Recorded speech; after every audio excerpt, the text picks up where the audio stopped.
마켓 무버입니다. 트럼프 대통령의 차량 관세 발표 이후 국내 증시가 대형주 위주로 또 크게 흔들리고 있습니다. 우리 시장의 발목을 다시 잡은 그 이름, 관세 이야기를 또 해보지 않을 수 없겠는데요. 트럼프 대통령이 다시 한번 관련 행정명령에 서명을 했습니다. 관련 내용을 좀 자세히 짚어보면요. 일단 수입산 완성차에 25% 관세 부과를 확정했습니다. 당장 4월 2일부터 발효를 하기로 했고요. 부품과 관련해서는 미국, 멕시코, 캐나다 협정을 준수하는 부품들은 면세가 되지만 미준수 제품에 대해서는 25% 관세를 부과하겠다고 했습니다. 다만 이 부품에 대해서는 4월부터 적용은 아니고 5월 3일 이전에 적용이 될 것이다 라고 했습니다. 여기에 더해서 또 트럼프 대통령이 곧 목재와 의약품 등에도 추가 관세가 부과될 수 있다라는 발언을 내놓으면서 관세 압박이 이어질 것임을 시사하기도 했는데요. 이를 두고 한국투자증권에서는 완성차 부품주 쪽에 미칠 영업이익 민감도를 분석하기도 했습니다. 영업이익 하락률을 월스트 케이스 시나리오 한국산 15%와 멕시코산 25%의 과세를 좀 가정을 했을 때 넥센타이어와 한온시스템, 금호타이어, 현대위아, 현대차 수주로 하락률이 좀 높을 것으로 봤습니다. 특히 넥센타이어 영업이익에 미치는 하락 퍼센테이지가 92%나 될 것으로 전망하기도 했는데요. 물론 부품에 대한 관세 부과 내용을 구체적으로 조금 더 나오는 내용들을 확인할 필요는 있겠지만 전반적인 전망도 더 흐려지고 있다는 점이 문제점으로 보입니다. 다음 장에서 만나보시죠. 한국투자증권이 지난 트럼프 일기에서 교훈을 좀 얻어야 한다라면서 트럼프 일기 당시에 결국 자동차 관세가 0%로 마무리됐지만 그럼에도 불구하고 자동차 업종이 불확실성에 시달리면서 가장 저조한 수익률을 기록한 업종으로 남았다라고 했습니다. 특히 초반에 좀 수익률이 많이 저조했기 때문에 임기 초반에 트럼프에 굳이 맞설 필요가 없다라는 판단이다라고 조언을 하기도 했습니다. 여기에 하나증권은요, 앞으로의 관세 불확실성이 우리나라 원달러 환율 기조에 미칠 영향에 주목했는데요. 미국 달러 강세 기조에 연동해서 원달러 환율이 2분기까지 오름세를 유지할 것으로 전망했습니다. 특히나 관세 불확실성이 확대되는 이 가운데 환율 상단이 1,500원 내로 높아질 수 있다고 봤는데요. 환율의 변동성과 함께 외국인 수급에 미칠 영향도 함께 주시를 해볼 필요가 있겠습니다. 마지막으로 신영증권은 조금 더 거시적인 관점에서 바라보면서 국내 차량 수출과 생산에 상당한 타격이 있을 것으로 봤습니다. 미국 현지 생산을 늘릴수록 국내 공장의 미국향 수출 감소가 불가피한 상황인데 이는 글로벌 자동차 생산 5위에서 7위로 떨어진 한국 자동차 생산의 리스크 요인이 될 수밖에 없을 것이다 라고 내다봤습니다. 결국에는 자동차 산업에 있어서는 앞으로의 생산 타격이 불가피할 것으로 보이고 국내의 생산성, 성장성에도 좀 피해를 줄 수밖에 없을 것으로 보이는데요. 자동차 업종과 관련해서 이러한 위험 요인은 잘 체크해 보시면서 시장에 대응해 보시는 것이 좋겠습니다. 지금까지 마켓무버 함께 하셨습니다. 네, 이어서 오늘 시장에서 핫한 이슈와 종목 함께 이야기 나눠보도록 하겠습니다. 오늘도 함께 해보도록 할게요. 지신부의 박근호 이사 모셨습니다. 안녕하십니까? 안녕하십니까?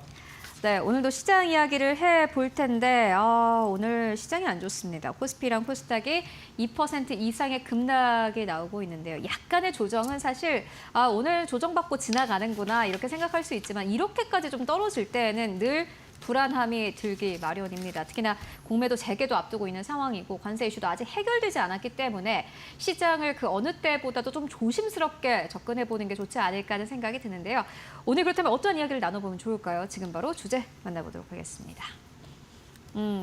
오늘 좀 변동성이 커지고 있는데 그 가운데서도 화장품주들은 선방을 하고 있습니다.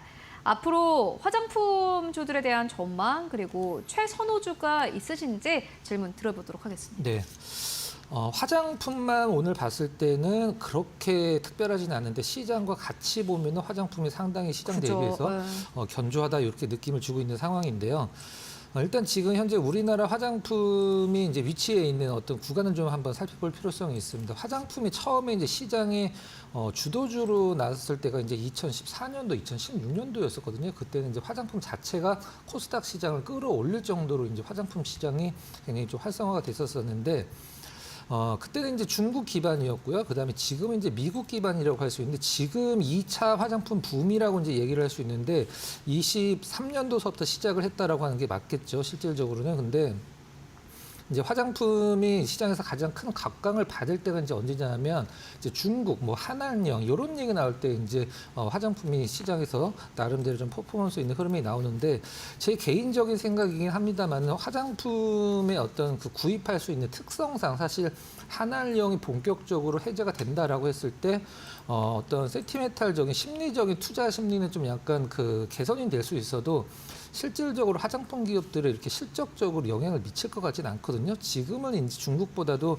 화장품 기업들이 미국 쪽에 힘을 그렇죠. 쏟고 있는 네. 상황인데 미국 쪽 상황을 살펴보면 이제 얼마 전에 나온 기사가 미국에서 수입하는 화장품 중에 한국이 뭐 1등을 차지를 했다. 원래는 프랑스가 1등이었었는데 프랑스랑 한국이 지금 한 10% 중반 정도 갖고 1% 싸움을 하고 있는 상황인데 그럼 좀 약간 넓혀서 좀 봐보면 그러면 미국 전체 화장품 시장에서 한국, 코리아, K-뷰티가 차지하는 비중이 얼마냐? 지금 채 5%가 안 되는 상황이거든요. 실질적으로 3% 내외 정도라고 보시면 될 것 같은데 미국은 화장품 시장에 좀 약간 다른 곳과 우리나라 좀 마찬가지긴 합니다만은 특별한 부분들이 있어요. 무엇이냐면 이제 온라인 매출보다도 오프라인 매출이 70% 이상을 차지하기 때문에 이 로컬 어떤 그 화장품 브랜드들의 우리나라 올리브영 같은 기업들의 어떤 화장품 수입이 굉장히 중요하거든요.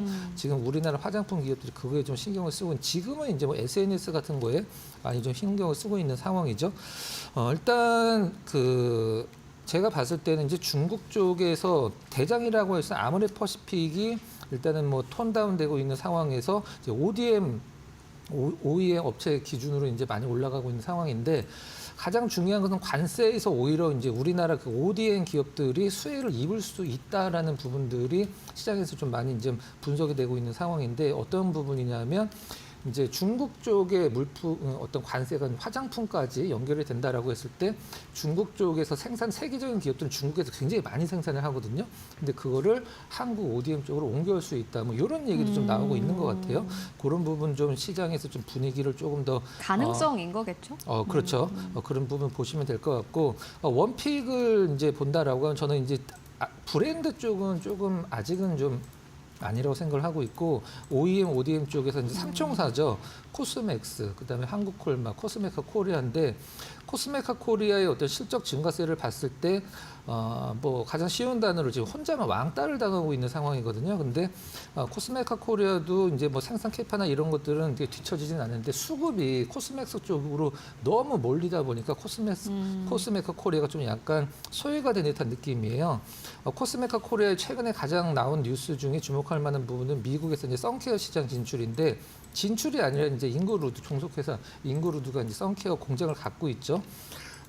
우리가 올리브영에 이제 그 선크림 사러 가면 유기자차, 무기자차 이렇게 써 있잖아요. 근데 유기자차는 화학적으로 이제 자외선을 차단을 하는 거고 무기자차는 물리적으로 하는 거거든요. 이제 하얗게 되는 거.